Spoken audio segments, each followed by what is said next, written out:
Yo, what's going on, man? Today is April the 10th, 2023. It's your boy Chris, and this is the ChrisBeCappinn NBA show. I'm live on Twitter. I'm also live on YouTube right now as well. We got two playing games tomorrow. Then we got two playing games on Wednesday. And we got some playoff games on Saturday, man. I'm so excited. I feel like a kid in the candy store. When the regular season concluded yesterday, and we see the final bracket of where the teams kind of fall in, and who's going to be matched up against who. I can't lie to you guys. I started smiling like a chubby kid that just walked into a bakery, man. I was really excited, man, and I'm still really excited. I'm really excited for playoff basketball. We got all the pretenders out of the way. A couple of them still in. They about to lose in the playing games, and we actually get to focus on some real good basketball, man. So I'm really really excited about that. Real quick, as always, I ask that you guys hit the like button for me if you can to start the show. Uh, and Of course, I appreciate that. Appreciate all the love and all the support, man. We're really getting a lot of uplifting, inspirational messages, and I appreciate those. So let's see if we can kind of keep it going. Recap of yesterday, I did give out three totals. All of them went over by at least 20 points. I want to say Indiana, New York went over at 7 minutes and 40 seconds. San Antonio, Dallas flew over the total. Golden State dropped 157, I think it was, or 156 on Portland yesterday. Portland did a little bit to contribute as well. That game flew over the total. So we had a 3-0 day yesterday of the picks that I shared on the show. And hopefully we can kind of keep it going, man. Hopefully we can ride that momentum right on into the play-in situation. I will say that these play-in games are difficult games to cap, but I do have some information that I want to share. Be transparent with you guys, honest as I always am. Haven't placed a bet yet. Have not placed a bet. Also, haven't evaluated a player prop at all either. I know the spots that I like, but I haven't opened a player prop, a rebound, a points plus assists, straight points, blocks, steals, none of that. But I'm interested to kind of talk it out with you guys and kind of bring the information that I've been able to find over the past, let's say 24 hours on these games and kind of give you guys what I'm looking at. But I haven't placed a bet yet. So I'll go over the games real quick and then share with you guys what I found. Open it up to you guys as well because, like I said, I'm live on Twitter as well. Anybody got any looks they want to share? Early looks, because like I said, we don't have any games today. I'll open the floor up for you guys to be able to do that as well. And then we'll get up off here. It won't be a super long show. And hopefully I can go lock something in. I don't want to force any plays, though. So we'll see. We'll definitely see. First game up. Let's get right into it. And I see my guy Lockdown in the chat. Lockdown, I'm going to get you up in just a second. Hawks versus Heat. So you would get the Atlanta Hawks traveling to Miami to take on this Miami Heat team. This is a game that feels like a kind of a toss-up to me. Spread did open at 5.5 in favor of the Heat. So you could have, if you like the Hawks, you could have got a better number. It's come down to 5 at most places. It's also a 4.5 at Westgate, 4.5 at Bet Online as well, a 4.5 at Bookmakers as well. I'll tell you guys this. I agree with the line movement of the line coming down.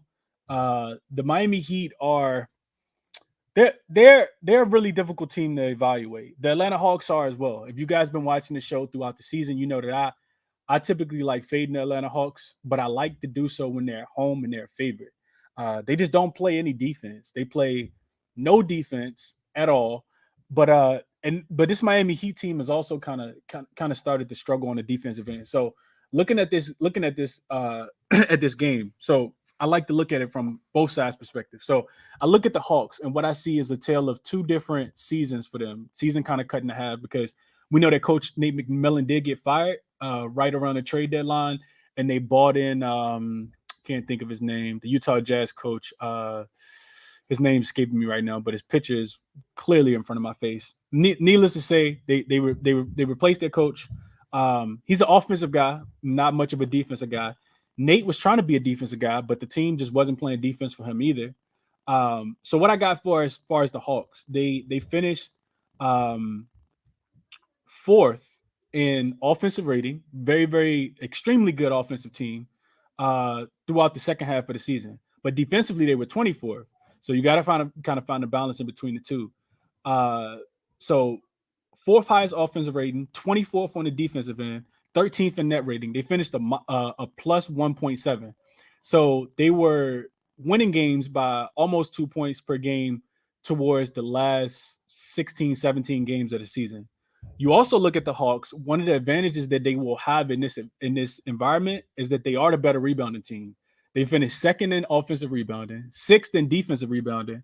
So a total of fourth overall rebounding the ball. The Heat weren't that bad of a rebounding team, but the Hawks do have an edge in rebounding.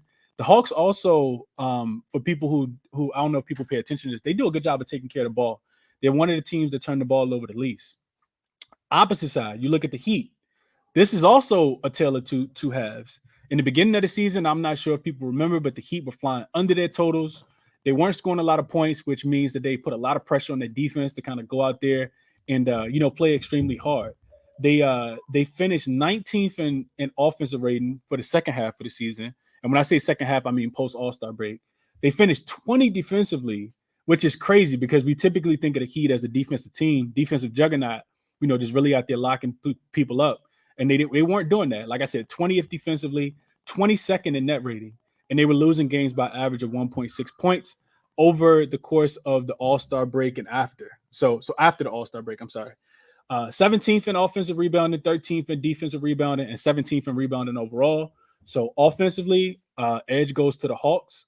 Defensively, of course, the edge goes to the Heat. Net rating also goes to the Hawks. And rebounding also goes towards the Hawks. So from a trends perspective, when I start looking at the SDQL, what it tells me is that there's no way you could back the Heat, right? The Hawks.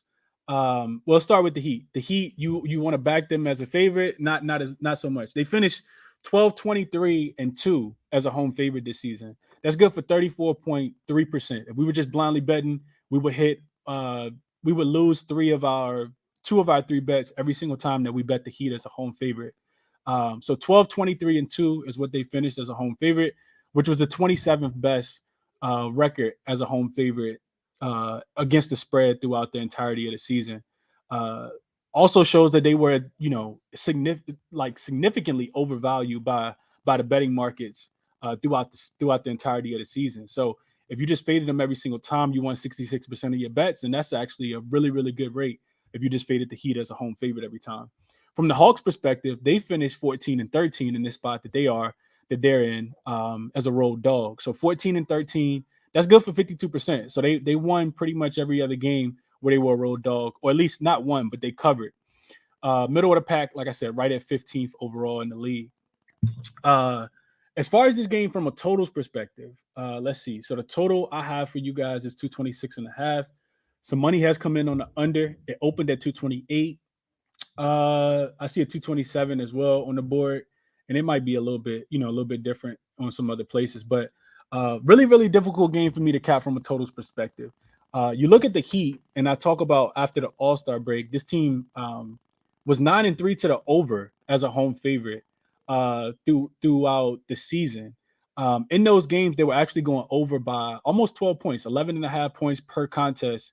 They finished the season going over in 7 straight games as a home favorite, which tells me that they were able to score, but they also weren't playing any defense because, like I said, the games were kind of flying over the total.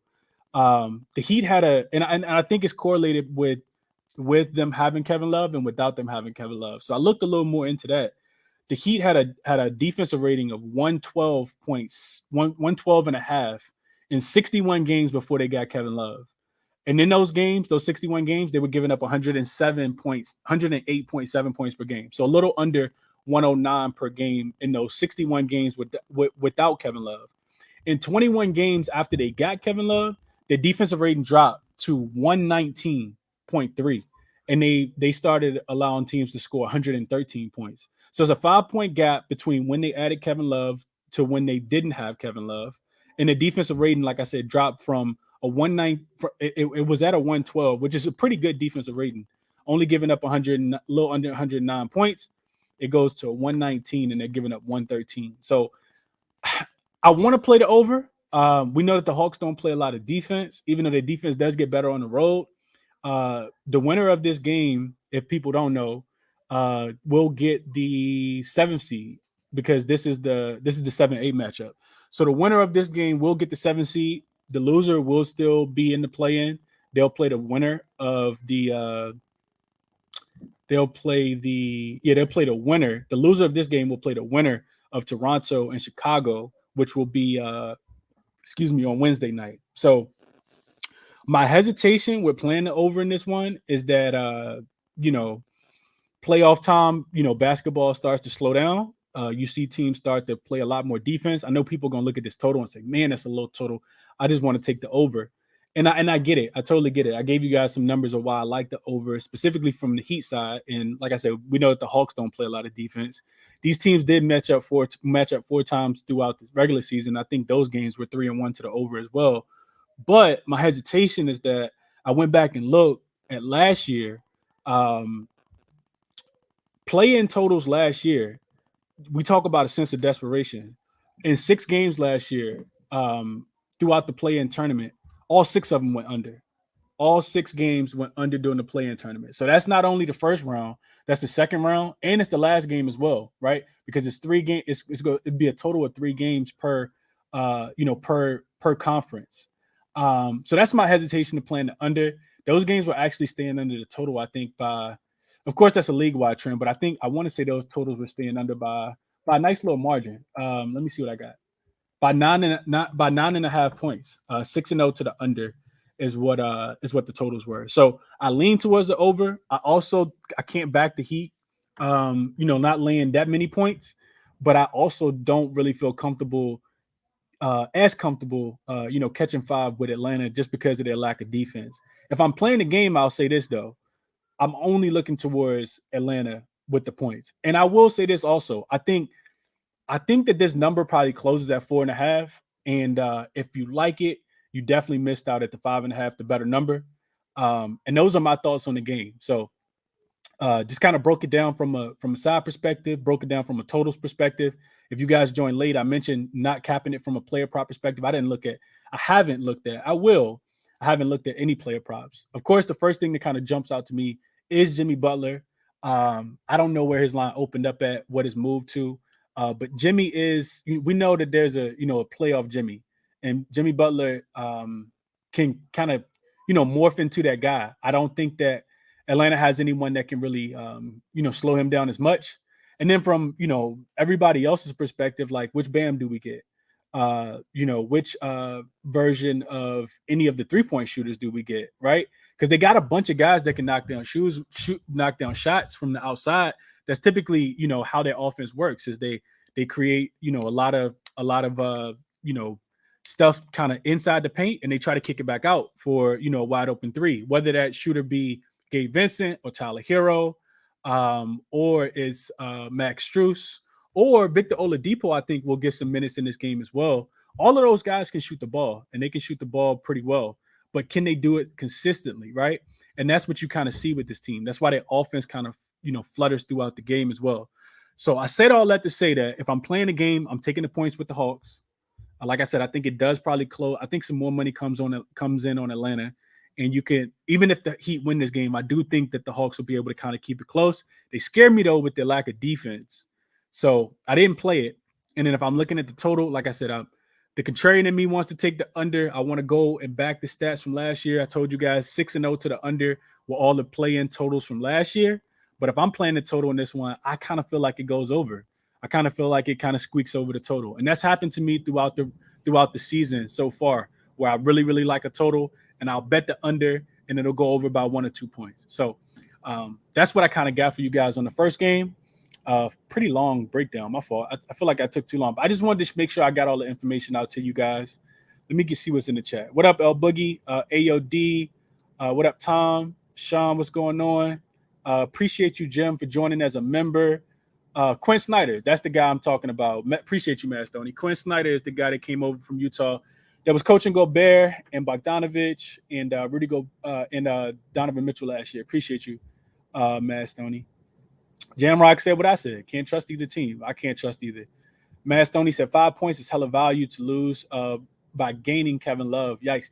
Yeah, they gaining Kevin Love didn't really work out for him, man, Stoney. He hasn't been able to come in and contribute the way that, the way I thought that he would, honestly. And I think, you take somebody who's not a part of a rotation on one team, and he wasn't a part of that rotation, which is why he requested the buyout and requested the trade from the Cleveland Cavaliers, and you bring him into your starting lineup.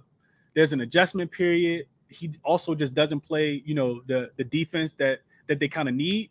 But the Heat, they struggle to rebound the ball. So, bringing him in, you hope that you get, not too much of a defensive presence, but somebody that's knocking down threes, somebody that brings size and can rebound the ball, somebody that's a selfless player, somebody that can also mentor some of the young guys that has a bunch of, championship experience. I think is what they, Spoelstra and Pat Riley thought that they were getting in Kevin Love. And not to say that he hasn't bought that, but I don't think he's shooting the way that they thought he would, which is why they kind of moved him back to the bench. His minutes has been kind of inconsistent as well. So I'll just kind of leave you guys with that. I'm not sure how many minutes he actually plays tomorrow in this game, if I'm being honest. What up to Coop? It's Jimmy or nothing for Heat and Hawks. Yeah, I like the Jimmy look. Just kind of talked about him a lot. Matt Stoney said role players will be plain and simple. Gotta alt them totals. Raptors fans said Rudy Gobert out tomorrow versus the Lakers. Give me AD points at 25.5 on DK. AD's averaging 30 points and 9 rebounds versus Cat. I was thinking the same exact thing, Raptors. I didn't play it, but I was looking at that the same exact way. Shout out to my guy OG Wham. What up, Wham, in the building? He said hit the like button for me if you guys can. Definitely helps a lot. Appreciate you guys for doing that as well. Vaughn said he thinks that the total can squeeze over by a point or two, and that's what I'm thinking too. On don't want to force a play. Never really like forcing a play. The play-in games can be tricky, so I didn't play it. I didn't play it either. What up to Freeman's White Haslam? You must be talking about Zeller. Wham said Heat not doing anything this offseason will show in the game. I feel and Atlanta will win. Trey is 2-0 in the play-in so far. I got Hawks +5 in the money line. Okay, I like it, Wham. That's the energy I need to be able to get there with the Heat, to be able to get there with the Hawks as well. Yeah, I could see it, man. The Hawks also have a lot of play-in experience. If you guys remember back to last year, they kind of find themselves in this situation. Trey's also come out and been, vocal about, kind of struggling to play throughout the regular season, trying to be motivated to get in, get to those, have that energy that you need to play in regular season games. So I think this is a game where both of these teams are, kind of waiting for this moment. The Heat should have the advantage since they're at home, but Atlanta can play. They also, I feel like they have the better role players. When you look at, what they've done with their bench. And I think the bench also comes into a play when you look at guys like Okongwu, and you look at guys like AJ Griffin off the bench. I'm interested to see if Jackson gets some burn. Jalen Jackson actually gets some burn in this one as well. So those are my thoughts on the first game, man. I'm gonna get through the second one a little bit quicker for you guys. I don't have as many notes, and I typically don't talk about. If you guys are new, I don't.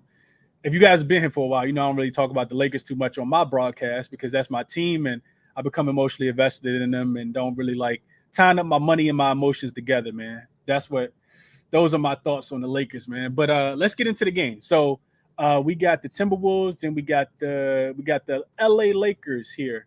This one opened at 5.5, I think, in favor of the Lakers yesterday when the line dropped. It's quickly ballooned to 7.5. Of course, if you guys weren't watching yesterday, Rudy Gobert got into it with Kyle Anderson, punches being thrown, sent them home for the day, and then the news came out earlier that he's suspended for this game tomorrow.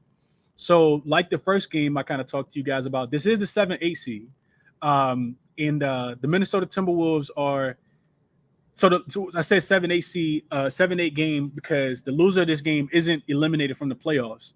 The winner of this game will go on to face the Memphis Grizzlies and secure the 7th spot in the Western Conference. The loser of this game will play the winner of the Pelicans and Oklahoma City Thunder game. The loser of the Thunder OKC game, not Thunder OKC. The loser of the OKC and New Orleans game will be eliminated from playoff contention, and the loser of this game will host the winner of that game. I hope that makes sense to you guys. If you don't know how the playoff the play-in seeding works. So the Timberwolves could theoretically lose this game and still be in the play-in. If you guys have been following me, you know that I've been really high on this Timberwolves team. I really like what they're doing. Anthony Edwards is by far one of my favorite players in the league, and it's not just because, I like him as a person, and I really enjoy his personality. This dude is special. Anthony Edwards is going to be so great in this league, and I'm here for it. I'm excited about it. But right now, we got the Lakers, and I don't think he got enough in the tank. Hopefully, I don't. Hopefully, he doesn't have enough in the tank. The line shows that the Lakers should win this game. The Lakers have been the better team. I looked at the Lakers, and they, surprisingly enough, I don't know if people have been tracking this or not, but the Lakers are 16-7 straight up, which is the second best overall record behind only the Milwaukee Bucks since the All-Star break. So they've really kind of found something. And I talked about the Heat being two different teams post All-Star break when you add Kevin Love versus before the All-Star break when you don't have Kevin Love. Same thing with Atlanta. Before the All-Star break, you have, orders from Nate McMillan. After the All-Star break, you got orders from Quinn Snyder. So tad bit different. We know that this Laker team started 2-10. And if you guys been rocking with me from the beginning of the season, you remember when I flew to Minnesota for my birthday, and we got smashed. And that was one of them 10 losses that we took early. We look like a totally different team now. That loss was to the Timberwolves. We beat the Timberwolves since then. In that game, Rudy Gobert had 20 points and 20 rebounds. I watched him collect every single one of them. AD was ruled out late. I thought I was going to finally get a chance to see him play in person. I didn't. Braun played but didn't have a lot of help. Westbrook was still on that team. So now you get a fired-up Laker team, or at least I think they will be fired up, because I think that they're going to seize this moment, seize this opportunity, right? AD's been playing like a man with his hair on fire lately, blocking everything, protecting the paint as much as he possibly can. Braun seems like he's still rested. And what I think the Lakers don't want to do is they don't want to put themselves in a position where they have to play another game, right? You see LeBron throughout certain periods of the game yesterday where he just looks exhausted. He's so tired. And it makes sense, right? Dude been in the league for longer than, a lot of us been, at our career and doing whatever it is that we're doing. So I think it's, starting to catch up with him, right? But what you don't want to do is you don't want to have to add an extra game. So the Lakers should come out here, go ahead and secure the 7th seed. The Timberwolves, another thing I looked at.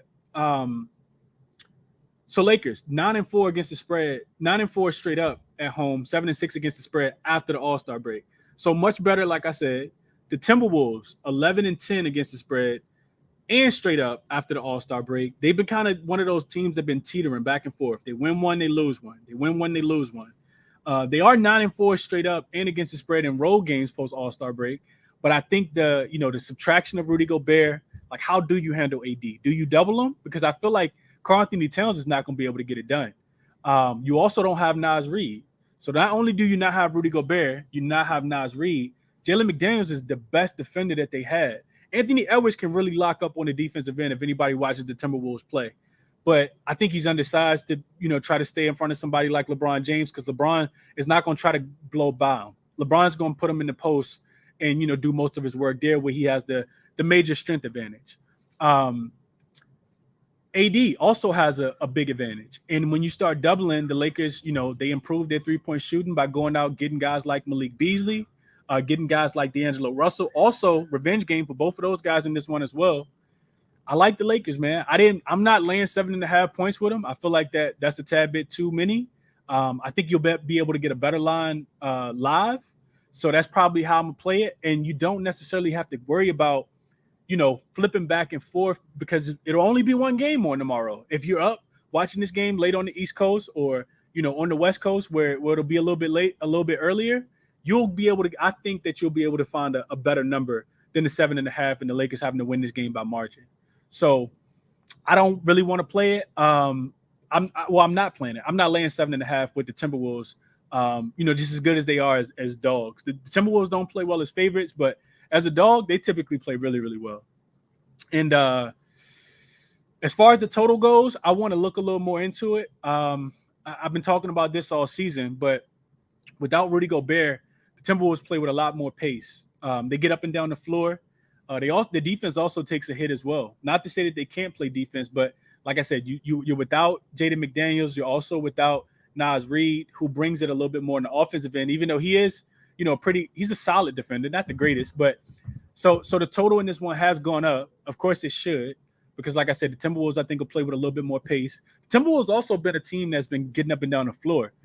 Throughout the second half of the season, they are a team that is top 10 in pace. The Lakers can play fast. The Lakers can also just be extremely efficient on the offensive end when they're getting really good shots and putting the ball in the basket. And they've been going over their totals as well. I don't know if people have been paying attention to that, but they've flown over their totals since LeBron has come back. Having LeBron, AD, and Russell all in the game at the same time has increased the efficiency on the offensive end for the Lakers, and they've been going over their totals. So as much as I want to play it under and be contrarian in this one, I think I'm gonna just chill on this one as well, man. I'm gonna chill on this one. If I see anything outlierish, I will, make a live play, and I'll share that in the YouTube community section for everybody that's members. You will get access to my live plays if I see anything that I like. But I don't want to lay the 7.5. I feel like it might be a tad bit too many points. I can see the Lakers winning this game by 5, maybe even 6. And all the money going to be on the Lakers as well. So feels like a game the Lakers should win. But I don't want to lay the 7.5 with them. So those are my thoughts on the game. Like I said, don't really. I feel like the total could go over just a tad bit. So I won't really mess with that one too much. I'm going to go back to the comment section real quick and try to pick up where I left off. And then if you guys got anything that it is that you want to share, if any player props you guys want to drop, definitely let me know what they are, and I'll get to as many as I possibly can. Probably be on for like another 15 minutes, just as long as the conversation goes. Won't keep you guys longer. Everything is going to be recorded as well over on YouTube, and right now we only about 27 minutes. So that's what I got for you guys there. Let's see. So Wham, going back to the first game, Wham said, I agree, Chris. Now the regular season is over. Maybe Trey resets and plays well in the postseason. I could see that, man. I could see that. I did see a stat come out about so DeJounte and Trey were only the second duo in NBA history to average, I think it was 20 points and 6 assists. Second behind only MJ and Pippen. That's a pretty big feat. I know that they, wasn't necessarily a goal of theirs, but both of those, that's a nice feat. And I think offensively they should just be able to get it done if they can play any kind of resemblance of defense. And the Miami Heat have a bad shoot night. I definitely could see, Atlanta coming in and getting the upset in this game. Coop says, wonder if the shorthanded / loss of a key theory will work for the underdog play in this one. Not really sure, Coop. I'm not 100% sure. Coop said he also needs the Timberwolves +8. And the line probably will end up closing at about +8. I would agree with that. I think people see, no Rudy Gobert, and they think, the Timberwolves are, probably just dead in the water. And they actually won that second half without putting Rudy Gobert in because he was sent home. They were losing by 9 at halftime, came back and won that game against the Pelicans without Rudy Gobert. So, take with that information and do what you guys want. Uncut says the Timberwolves were a sneaky team, in my opinion. 2 bigs, McDaniels and Ant, along with Slow-Mo. Could be a sneaky team, but I don't like how Slow-Mo and Gobert fighting now. Yeah, they're going to do whatever they can to, win, though. I think Slow-Mo should get the bag, man. I love his game, too. I absolutely love what he brings to that team defensively. Watched the post-game interview yesterday. He talked about having to play a little bit more to 3 now, which maybe he goes back to the 4 and they just play small. But yeah, Anthony Edwards. I'm sorry, Karl Anthony Towns gonna have his hands full with AD tomorrow. Absolutely. Let's see what else. Stoney said that's when you got sick. I did get sick on the way back from on the way back, bro. I did get sick. I'm glad you remember that, Stoney. I was sick as a dog on the way back from Minnesota. I had to take a couple of days off, man. Let's see. Uncut said, I don't know if I'm fully trusting the Lakers' actual on-court ability, but with the amount of foul calls in favor of them, it looks like they got an early route coming out of the play, and not gonna lie. Okay. Cat at center. So I don't know how effective he will be. Yeah, I mean he's gonna extend the floor and try to make Anthony Davis guard him from the perimeter.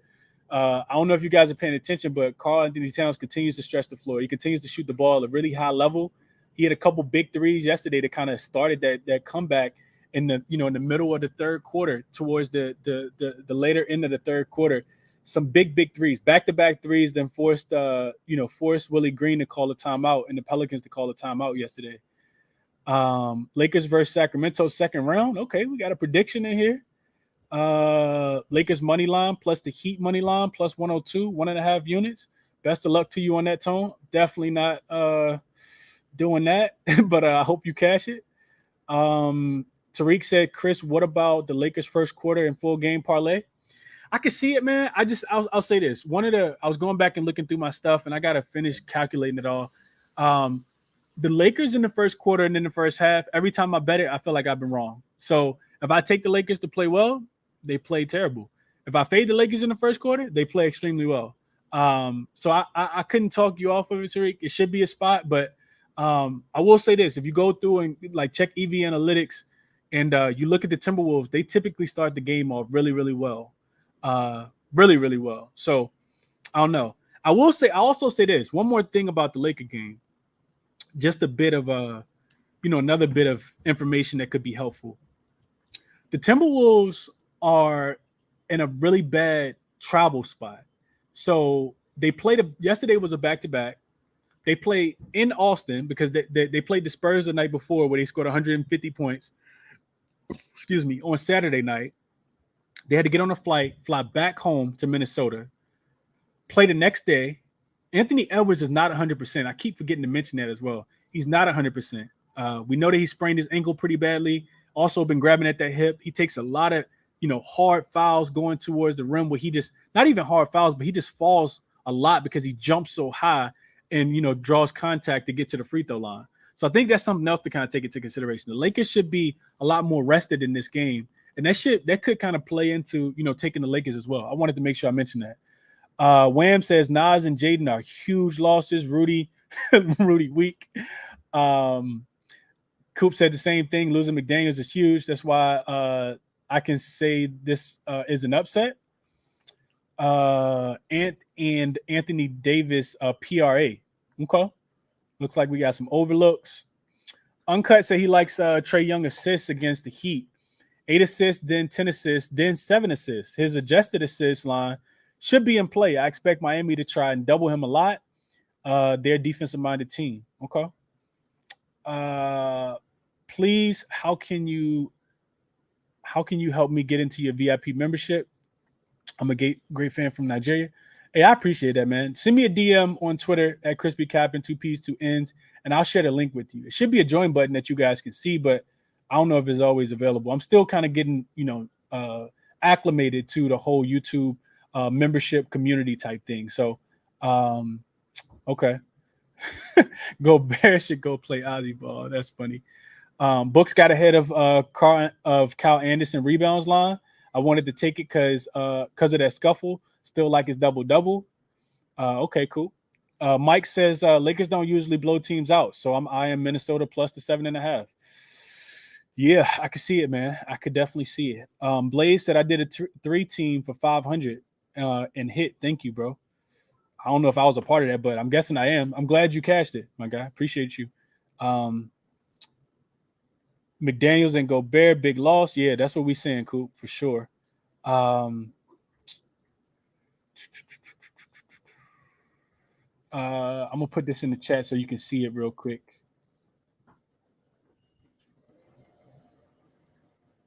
That's my my Twitter name. If you DM me on Twitter, I'll send you the link to join. It's $2.99 a month, American dollars, for the supporter package, and then it's $5.99 a month for the ChrisBeCappinn community page, tier of support, which comes with a few more perks. So DM me, I can send you all that information as well. But yeah, that's what I got for you guys. So let me get the guys up real quick. I know that Lockdown have been waiting for a while, so I'm gonna get him up first. Also want to come to Dream. Anybody else got requests or something that they want to ask or play that they want to share? Let me know what you guys think, man. Let me know what you guys are liking. Maybe you guys totally disagree with me. Let me know either in the comment section or let me know by sending me a request. Lockdown, you up first, my guy. How you doing, man? I'm all right. right, dude. I'm excited. This postseason's going to be really awesome, man. I'm really excited. Yes, sir. Me too, Lockdown. We definitely got that in common, my guy. Definitely got that in common. Good recap. Good recap of everything. Great breakdown as always, man. Always, as always. I don't know if he said it. Make sure you guys like his shit, retweet everything. Help promote his shit. The first play I got though for your player props, because I know you said, but as you said, Jimmy, right away. I mean, that was my first instinct, and as soon as I saw someone talking about his threes, I'm like, yep, I have to play it. Find the soonest line. He is 14 of 17 last year in the postseason with 1 3 made. He was 4 for 4 versus the Hawks. He was also, I think it's like 15 of 16 when he plays 30 plus minutes. I guess there was a few games where he didn't play that many minutes. Let me just double check that. 14 and 15 when he has 30 plus minutes. Starting to spread, becoming a community play, so it's getting juiced at this point at minus 120. I got it at minus 105. I also like his 2 threes. It was plus 490 earlier. And it's plus 400 now, I believe. So it's a great, I honestly love his 2 threes, 2 steals. I want to put 2 threes and 2 steals in a parlay piece. But what do you think about his threes? The threes, you got to play his threes. It's postseason Jimmy. Yeah, I know that's something that we was cashing on last year. Like that, as soon as you said it, it's like I already knew what you was thinking. I do remember cashing that. I mean, if you're gonna play it, you got to play now. Like it's gonna be minus 130 by tomorrow. That's just like all I'm saying. Like if you're gonna play it now. Unless they give us some kind of crazy boost or whatever tomorrow on a straight, that'd be lovely. Even FanDuel's been doing profit boost more now, which is cool. But yeah, so his 2 steals also straight up. I love. He had 2. He just, if you look at his history, he lights the Hawks up. It's often, I think he's like 9 of 10 for 2 steals, last 10 versus them, but like 8 of 10 with multiple steals. For just 1 steal, he's 9 of 10. 2 steals, he's 8 of 10. He just missed by like 1 game during the regular season last year. He really has their number. So the other play I did instead, I've been taking it easy on defense this season. That was really obviously a big thing that I'm known for, defense in general. I think in NFL I've been a lot better at it, but NBA is it's always very tricky with misgradings and stuff like that. And just like when everyone piles on one bet, it's very easy for something to be graded as a block, and it's just misgraded. But I like so I like his 2 steals as a straight. But the play I did was basically 1 steal for him, 1 steal for Dejounte Murray, and then I alted Miami. You could just take another just like juicy piece, but I did alt Miami 5.5 spread. So that's 3-leg even money. It's a common play that I like to do with 3-leg even money for plus 105 on DraftKings. Dejounte Murray is like 80% on the season, 80% in away games, and he is 4 for 4 versus Miami this year. And they actually give it up to shooting guards. They average at least 1+ on the season. Last 30, I think they're in the top like 15, 10 teams to giving it up to shooting guards. And Dejounte, I mean, I know the Hawks don't play much defense, but he just has long fucking arms. They just go forever. So he's going to get a steal. And yeah, I like that he's done it easily. You went 1, 2, 2, and 2. So like getting 3 out of 4 multiple steals is a good play. So it's also probably going to be a parlay piece. Just 2 steals from him, 2 steals from Jimmy, 2 threes from Jimmy, and then something else crazy, and you'll get some fun parlays out of it.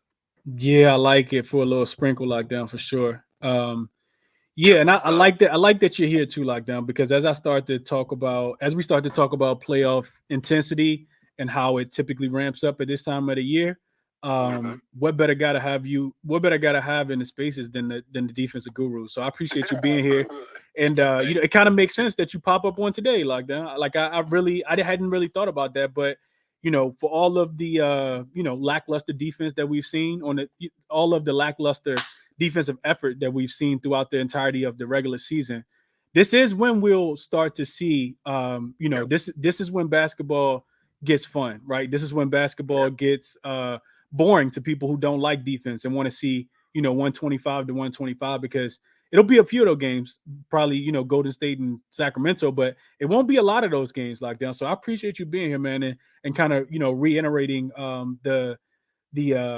need to kind of look at these defensive props, because if you guys don't know, Lockdown made a lot of money on defensive props, not just last year, but the year before. I'm not sure if the year before that, but I remember 2 years ago, like that, you were cashing. So 2 years ago, when they first started adding them, I was like, well, what are these? And then I really I made a nice little run, and you know, Captain, as we all know, Captain Betts, he blew me up a little bit because he was telling me, he's like, he ain't missing. So I'm like, yeah, you're right. It's on the early days, it was very soft lines and very exploitable. So made a lot of money early on with that. So. Yeah, no, absolutely. Like, I appreciate you tapping in, man, and letting people know what your defensive looks are. Not just like, you know, pulling them out of a hat, but you know, you gave the numbers out as well. 80% on the road, you know, all of the numbers. So if you guys missed it, you can go back on YouTube and rewind it when Lockdown speaks. He was the first speaker at the 40-minute mark. On my profile as well, so you can check that out. I think I don't know if you're a partner with Props.cash, I forget, but I know you use them as well, I believe, and you got some graphs that show the hit rates as well. Yeah, but you have everything you said about defense, and I mean this is the time to bet defense. If you're going to bet defense, I honestly probably going to be kicking myself tomorrow if I don't take 2 Jimmy steals, so that's why I have to put it in a parlay. This is when people, I mean, it's win or go home for it, kind of, not obviously not this game, but it's like you have to win these games. So defense is definitely going to be stepping up, even for the more lackluster teams. You know, NBA players talk about postseason all the time being just a different game entirely. So entirely locked down. I'm glad you reiterated it, bro. Appreciate you being here, man. What else you got? What else you got? Oh, just I didn't look too much at the Lakers Timberwolves. That's the other game tomorrow, right? Lakers Timberwolves. Yeah. Yes, sir. I mean, I obviously like the Lakers. I mean, I've seen some people joking, saying without Rudy Gobert, they like the Wolves more tomorrow. But I'm like, it's going to be really tough without Jaden and Nasri. That's just too huge of a hit, in my opinion. Mm-hmm. I think the Lakers should win. I don't have too much on the defensive angle. I haven't locked into that game too much yet. The one thing I looked at a little bit was I did notice LeBron does pretty well with his steals plus blocks versus the Timberwolves last season. So that might be a look. I think it's a juiced line though at like something like minus 140. So I'd have to like explore the lines, and maybe it's like a parlay piece with the other game or something. But LeBron's defense is something that would probably intrigue me, because I imagine he's also saving himself, much like Jimmy. So for the playoffs, I could see him looming large that game, but not entirely sure what else I would do just yet. Probably Ant-Man. He's an animal. But he's also going to be shifting, I think, his responsibilities. So he might be on the wing more. I think I saw someone in a chat had a good look about taking his under rebounds. So the last one I'll say is his rebounds shot up to 7.5 without Rudy. He doesn't have a great hit rate without Rudy, and he might, like I said, might be shifting his defensive responsibilities, guarding wings a little bit more. So he might not be able to grab these rebounds without Naz Reid and Jaden McDaniels there. So yeah, that's just a few different thoughts that I had on that Lakers game, man. Like it. Lockdown. Appreciate you bringing all that information, man, for sure. Let me shift it to you too, bro. Have a good evening.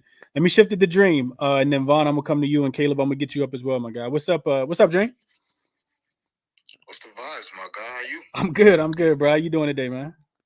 I can't complain, man. I don't got too much for these playoffs. Oh, well, quick recap. I did good yesterday. I had a 6 and 3 day. I don't know if I gave out all the picks. I know I gave out at least 6, and they did good. So, if you tell that you sprinkle, good shit. But one play I love for tomorrow, and then I want to kind of pick your brain a little bit on one thing with our Lakers. But yeah, Trae Young under 24.5 points. It's simple. I watched the playoffs last year. I watched a lot of basketball. And just my eyes, as soon as I seen this, I'm not going to lie to you, as soon as I seen this, I put a half unit on it. When I seen 24.5 points, I just put a half unit on it. Then I did my research because it just popped out to me. And it came out to be all right as far as my research. So, Trae Young in the regular season only averages 21.4 points versus Miami. He's only gone over this number, so scored 25 or more points in his career 4 times in 17 games in the regular season. They played each other last year in a playoff series and went 5 games, and Trae Young notoriously struggled last year. He averaged 15.4 and he only went over this 24.5 one time. So to me, it's simple. I think Trae Young, personally, he does have motivation to play. Just because they're talking about moving him, and he always talks about this, let's get to the playoffs. But honestly, anybody that been watching them knows they play better when DeJounte Murray is like pretty much the lead guard. I'm sorry. Yep. They do. So I expect Quinn Snyder to kind of enact Murray getting a little more usage. So I like that play. I like it even more because of that. So I played Trae Young under 24.5. Yeah, obviously it's Trae Young, great player. You got to say this when you play unders because I always play overs. Like, he's a great player. Like you go for 50 tomorrow. It's Trae Young. But I'm looking at my numbers, and 22 games versus the Heat, playoffs and regular season, he's only gone over the number 5 times. So, yeah, you get playoff Jimmy, you get in the Heat, you get Spoelstra. And there's a reason for this. It's not just it's the Heat's defense. Like, they trap him, they attack him, they blitz him. Like, he don't even get to get in the lane like he normally would. They get the ball out of his hands. And DeJounte Murray is not no strong three-point shooter. So it's not like, oh, God, we can't trap Trae because they got all these three-point shooters. They really don't have many three-point shooters as they – it's not like they improved so much on shooting end. So, yeah, I'm on that play. And I sprinkled this.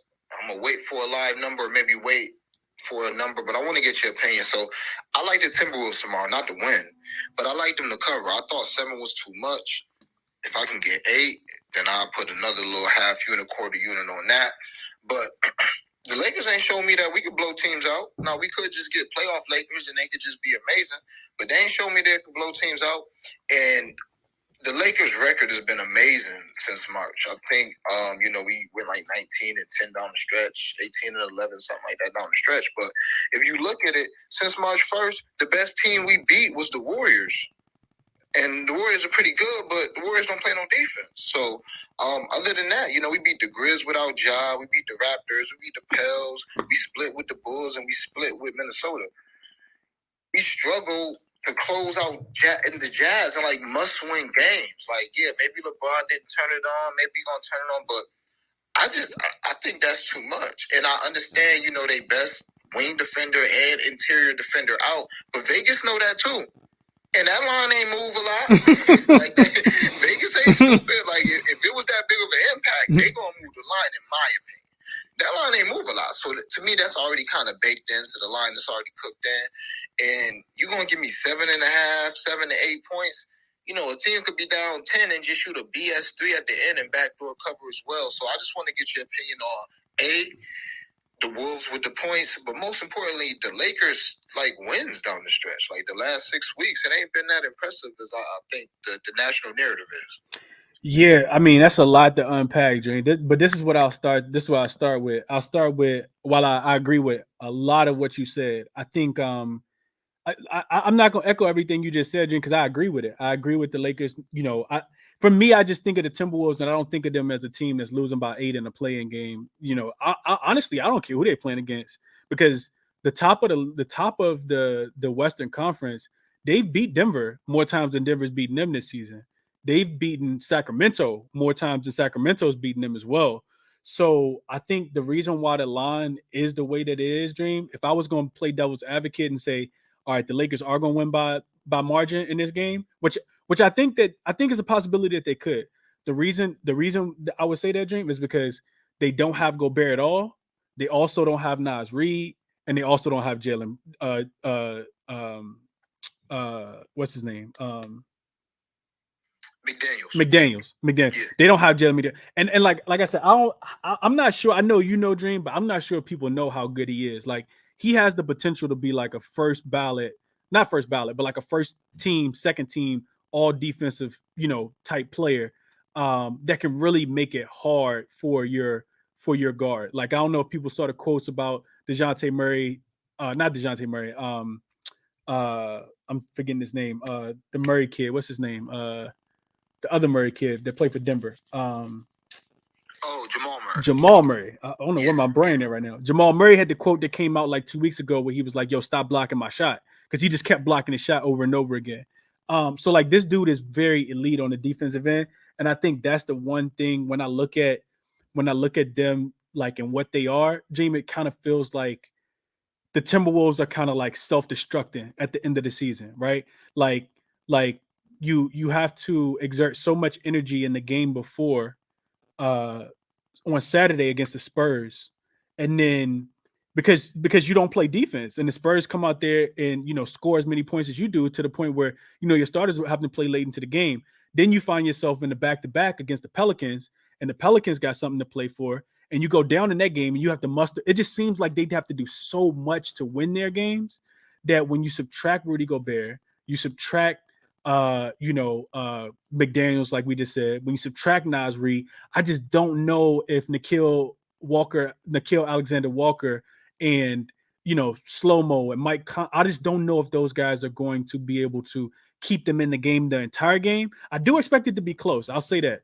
But I could see the Lakers kind of, end of the game, they win this game by 10 points. But end of the game, they win the game by 6 points. I could also see that. And that's why I'm not really going near the spread, bro. Because I could see it your way. I could definitely see it that way. But I'm going back looking through the Timberwolves game logs as road dogs this season. So the last time they were a road dog, they lost to the Suns by 7. They beat the Kings by 4. They were a dog in that situation, 5.5 point dog. Another 5.5 point dog against the Warriors. They won that game outright as well. They lost to the Raptors of all teams, but that was a game where they didn't play, where they won the second leg of a back-to-back. They lost that game by 15 on March the 18th. They were catching 9 points in that spot, and they lost that game by 15. The game before that, to the Bulls, they lost that game by 8. That was also coming off the overtime game the night before. I think it was, and all of the other games that are even close, they covered. So to think that they're going to lose this game by margin, I don't feel comfortable betting it, which is why I didn't do it and why I didn't give it out. I'm with you, bro.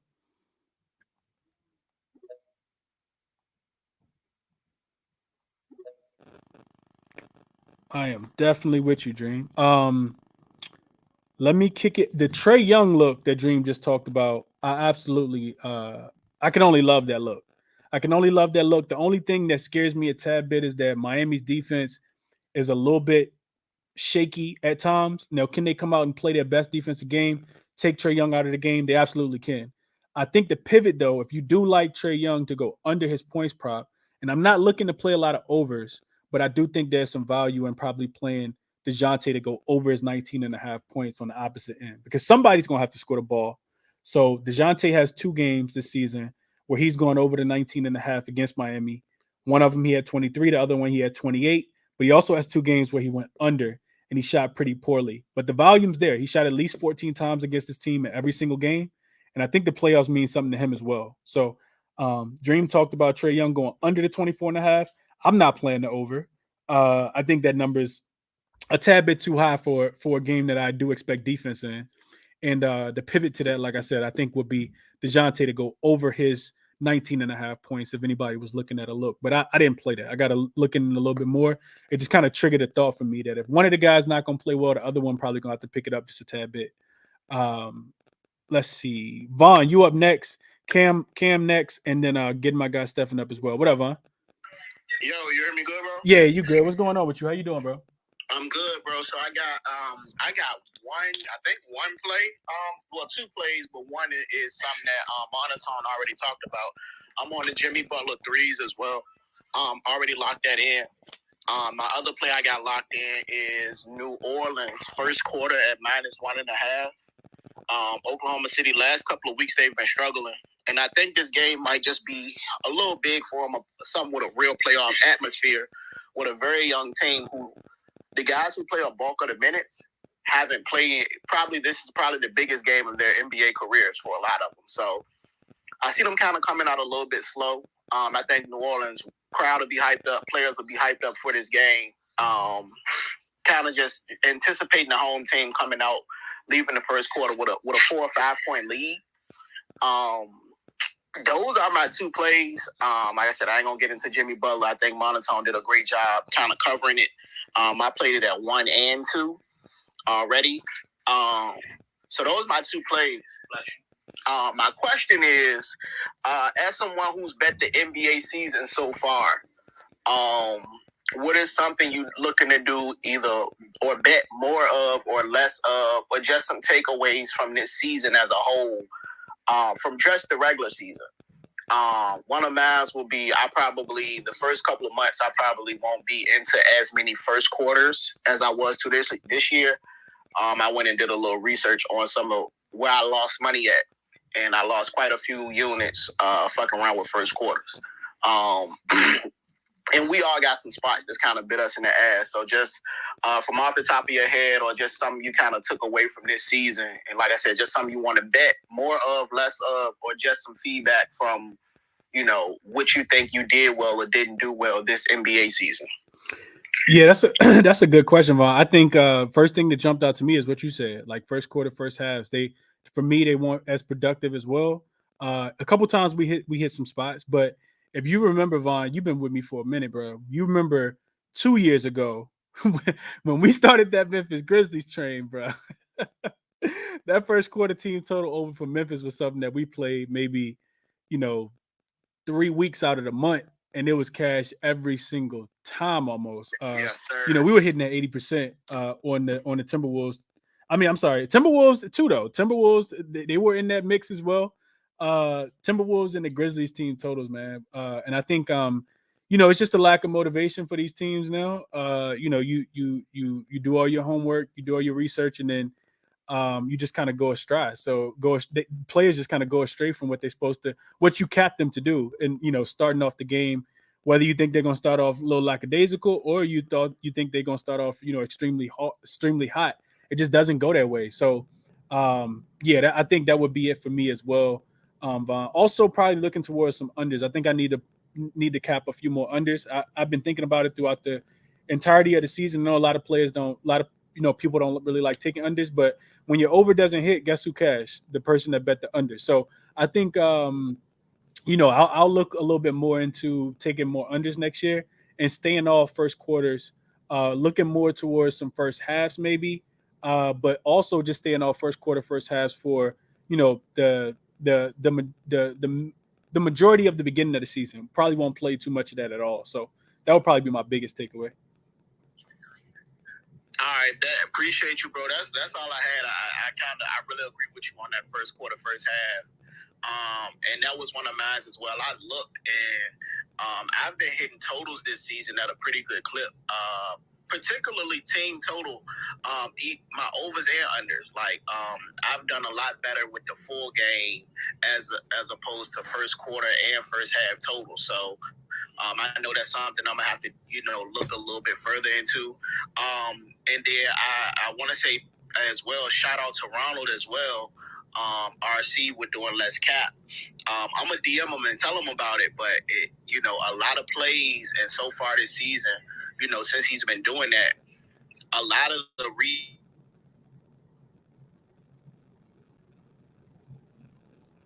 you to take the unders. And a lot, like you said, a lot of these unders have been cashing. Like you said, we take an over and your over don't cash. That means that the under hit.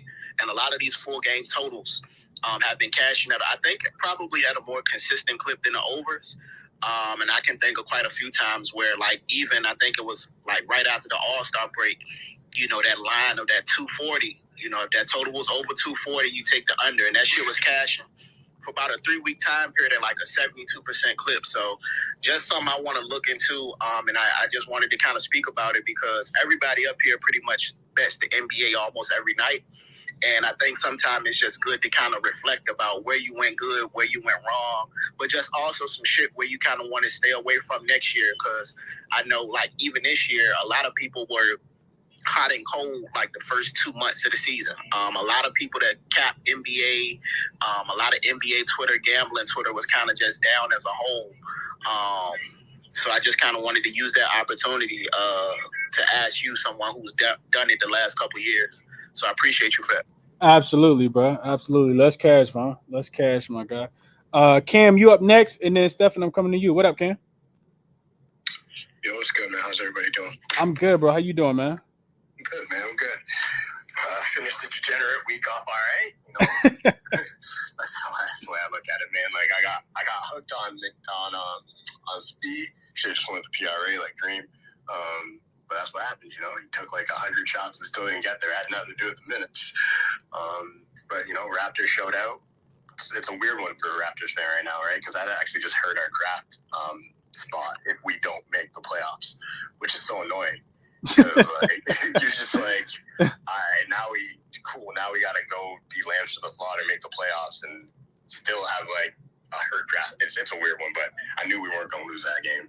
And Clay came through, and I'm glad it came through for a lot of people because he's ignorant, man. That dude watching that game, I was laughing because I'm like, there's never been a man who knows he needs 5 threes ever. And at any game, like Trey knew that game. He was like, I'm putting everything up. So yeah, it was fun to at least watch. That was the craziest first quarter I've ever seen in my life, bro.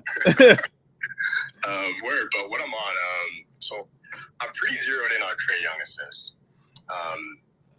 I've done a bunch of research around it because the numbers, and maybe the books are telling me not to bet it, but the numbers just don't make sense. I actually took his double-double at plus 120 because he's basically the month of March, he's 8 of 15 with double-doubles, which basically half the way there. I mean, 50%, but 2 of the games he didn't get there, he didn't play 30 minutes. So kind of, I don't think that, obviously that's not going to happen in the playoffs. And a few things I noticed, like it's funny, the only time he didn't get a double-double, actually one of the only times was against the Miami Heat on the 4th. But again, I'd be pretty shocked if he shot 15% in the playoffs.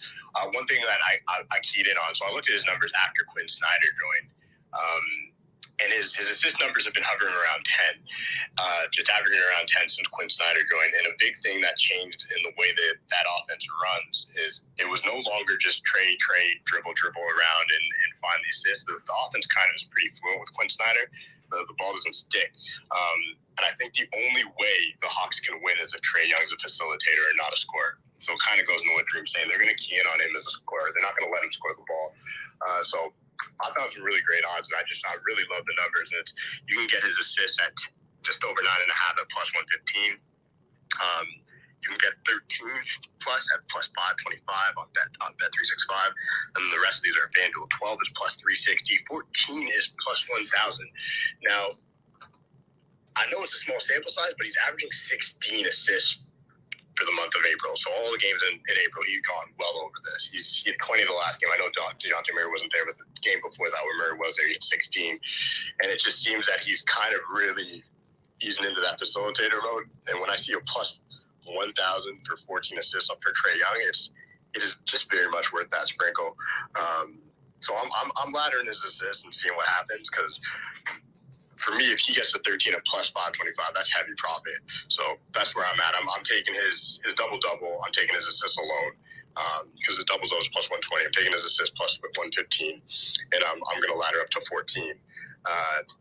Obviously, once you start getting to the plus 1,000 to everybody, like that's not a full unit. That's a very small amount.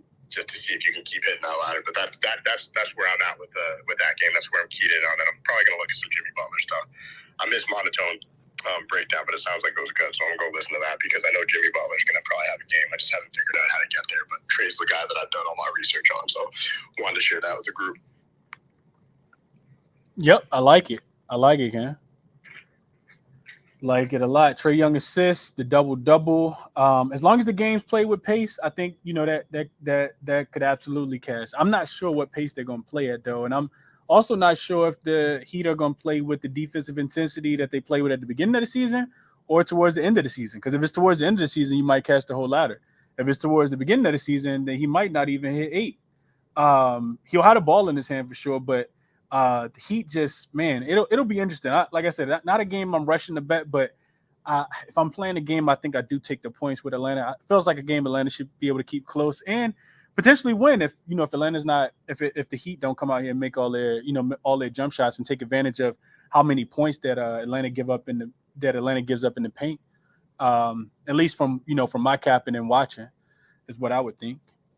Stephen, you up next, man. What's going on? Hey, I'm doing excellent. How are you doing? I'm good, man. I'm good. What's going on with you? So I had like 3 players just looking at the full landscape of the playoffs. Shout out to Lockdown for doing an excellent job breaking down the first one. I was talking about playoff Jimmy and those steals, the fact that 4 games in the playoffs last year versus the Hawks. He had 2 and 2 of them, 3 and 1 and 4 and another. So I just love his steals tomorrow and also the threes. So he was all over that. But the other look I kind of liked these first 2 days on the play-in, I'd love to get Canadian Cam's thoughts on this, is Fred VanVleet. I look at it and I'm just very confused why it's 2.5, like 125, because here's a guy who gets the Bulls this year, 3 matchups, cleared it twice, and in the third time he shot 1 for 9. So even though he didn't clear it, he had great usage. 8 for his last 10 at home. And if you just look at the Bulls, like these are the Bulls we've come to learn, to love, to bet against. Against guards like last 6, Drew Holiday 4, Bogey 5, Dylan Brooks 4, Bucknight 6, Eric Gordon 5. So I took his base at 2.5. I also took his 4 and his 5 because it's 290 and 600. I mean, Fred VanVleet can be a very frustrating player to bet on. I've done it all year. But he's definitely a guy who can have like 4 threes at halftime. So the fact that like he gets such great value on that, I really like that. So I'm on Fred's threes ladder. And the last one I'm on, no one's probably going to join me on this, but it just reminds me last year from going into Nets Celtics, where I really thought the Celtics were just better than the Nets. And I'm like, I really like them to win the series. And they were plus money. And that's why I'm taking the series spread on the Kings. It's plus money. Plus 1.5 is plus 132, I would say. So basically, everybody expects the Warriors to win this series. And I think they can win the series. They obviously have the championship DNA. But I just think this Kings team, for all their flaws and warts on defense and whatnot, they play spectacular at home. I think that they're one of the few home courts in basketball where like the home court actually matters. And I don't know if anyone's been paying attention, but the Warriors are like arguably like one of the worst teams in the history of the league on the road. Like, if you look at the splits between home and road, I forgot the stat, but it's some stat where like one of like 5 teams have done this where they're so good at home and so bad on the road. So I think it's going to be key for the Kings. They got to get game 1. If they don't get game 1, I think this is off the rails quickly. But if they get game 1 and they go to Sacramento, they go to Golden State and take 1, I mean that plus 1.5 to me is a gift. I think they're going to win the series. I think it's 225. I just think they're better. I just think the matchup. I just think Sabonis. Like, I just think Draymond's going to have his hands full with Sabonis. I just don't see who the hell is guarding De'Aaron Fox. Like, maybe they're going to put Garrett Payton on the floor, but if you put him on the floor, then the offense struggles. Because Jordan Poole got done with De'Aaron Fox. That's the Curry ain't staying with De'Aaron Fox. So, I don't know. I love the Kings. I'm a big Kings homer, even though I'm a Knicks fan. And I have this little thing where I'm like, I think they're going to knock off the Warriors. The Warriors are like their brother. They're like their big brother. And then I think they're going to knock out the Lakers in the second round. I just think this is going to be like a Kings karma playoff run. That's just like my theory on that. That's a hot take, Stephen. I like it, bro. We're gonna get into a little bit more of that game a little bit later in the week. But that game doesn't take off until that series doesn't start until Saturday. And we got the Kings as 1 point favorites right now. 1 point home favorites in Sacramento, man. It's gonna be interesting. I'm excited for that one. Also, I see the Warriors actually favored by 1 on DraftKings right now as well. So definitely, check around and look at your books. Total also 239, extremely high total. So yeah, I'm gonna touch a little bit on that game as well coming up. But Stephen with the hot takes, man, like Golden State in this one. So Steph, I haven't fully capped the Raptors game yet because I was gonna do it tonight. But I've always said this, and I mean it. Like this is like if you look at my track bets, anytime Fred VanVleet's over 2.5 threes is anywhere around minus 120, I automatically bet it. I don't think about it. It's just he takes 9 to 10 a game, and it's one of those bets where I know it's kind of crazy to say like, oh, nothing's an auto bet. For me, at those odds, Fred VanVleet is an auto bet. So you're on the right track there. So I'm gonna go take a look at that now. I probably will join you on the ladder because it's been frustrating, and that's why the numbers all over the place because he's just kind of like been up and down. But with his volume and just you do the math, he hits it at like a 37% clip or whatever. It's really hard not to take him to hit 3 threes, taking 10 a game. It doesn't really make a lot of sense. And if he gets hot, we've always said this with Fred VanVleet, he's gonna hit his ladder. Either goes 1 for 9 or he goes 5 for 9 or 5 for 12 or whatever it is. So the other person who I'm basically automatically betting is Pascal Siakam points because it's around. I just took a look. It's like 23.5. So those are the 2 guys I'm going to be keyed in on for sure. And then I'll actually post my Raptors picks later on, but I'm going to cap properly later. But the Fred thing, you're on the right track. Whenever it's at that number, you got to bet it. All right. Well, if Cam said it, then I'm definitely on it as well. Yeah, I mean, it makes a lot. I'm looking at Fred VanVleet game log this season versus the Bulls, and he went 2-1 to the number over twice.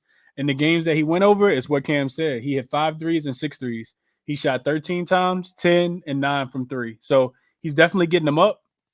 This game will be played without pace, of course. These are two of the slower paced teams in the league, but teams can play without pace and still hit their. You still can get a prop to hit. I like it. I will say that I like Fred VanVleet threes as well, especially if you can get it. Cam, like I remember Cam coming in and saying that as well. Like 2.5, anything close to plus money, got to take it because typically the line is closer to 3.5. So like the look there from Cam as well. I got bought Dream back up because I think Dream has something else that he wanted to share. What up, Dream?